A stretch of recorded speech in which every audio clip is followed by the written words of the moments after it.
And I thank the gentleman for yielding. I rise today in opposition to this rule as well as the bill because of the lack of need for this and the disgrace that this has brought upon us. Yesterday, for instance, the Federal Reserve met and they came out and they announced that they would create new money to the tune of $1.25 trillion. The dollar promptly went down 3%, and today it went down another 1.5%.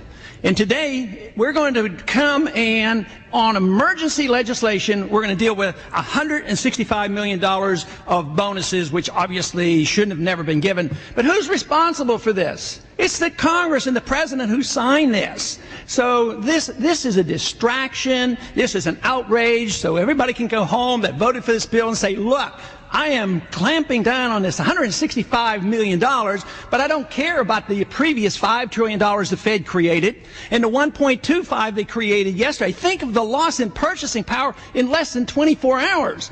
And we think that we can solve this problem. We first appropriate unconstitutionally $350 billion.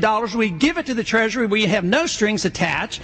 And then you have an unintended consequence, so we express this outrage. And at the same time, what do? We come along and we now propose that we pass a bill of attainder. So we do things unconstitutional. They have an unintended consequence. So what is our solution? To further undermine the Constitution. The line should be drawn in the sand. Let's quit appropriating funds in an unconstitutional manner. Let's quit bankrupting this country. Let's quit destroying our dollar.